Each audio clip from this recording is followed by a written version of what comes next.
به نام خدا. با گروه آموزشی مگافیلرن از سری آموزش‌های اندروید در خدمت شما عزیزان هستیم. در این قسمت به سراغ ویدیوهای اینتروداکشن 1-3 با هم خواهیم رفت. In this lesson, we'll look at how the course is organized and how this organization relates to the Android developer's website. The Android system is fairly large and complex, so we'll be covering a lot of topics. The lessons are organized for easy reference during application development. The lessons are the individual names you see within each group.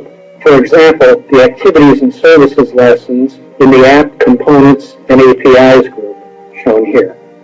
This graphic isn't a complete lesson listing. It's just designed to give you a feel for how the course is organized.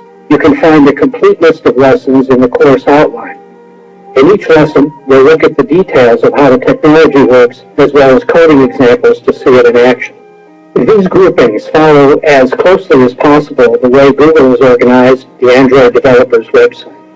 You'll learn how to use the developer's website as a valuable development tool, and the structure and content of this course will reinforce that learning. For example, the Activities link on the website shown here relates to the Activities lesson in the course shown here.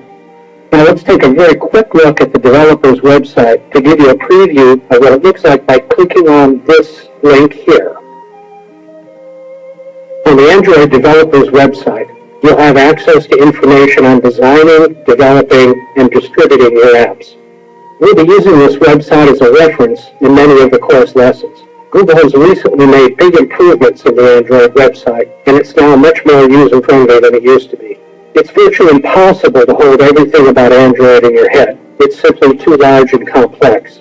So referencing or discovering information about Android is an important developer skill. You'll learn how to reference the contents of the Android website as well as the course lessons. So this is the starting page for documentation on Android components. The topics listed here relate closely to the topics of the course lessons. So for example, here's a listing for the Activities component I previously mentioned. If we click on Activities, you'll see a detailed explanation including code samples. And we'll be referencing these pages and building on their content. Now let's take a brief look at each group of lessons to give you a feel for how it's all organized. You notice there are larger groups that look like bookends on either side. The development system on the left and the user interface on the right. The development system gives you, the developer, a gateway to all the other components. The development system includes the platform and tools you use to code and test your apps. It includes the Android website, design guide, software development kit, etc. The user interface gives the device user a window to the same components. It includes all the visual elements you see on your device screen, such as layouts, buttons, text, etc. It's quite a large collection, as you can see. با تشکر از گروه آموزشی مگافیلرن شما عزیزان رو به خدای بزرگ می سپاریم. خدا نگهدار.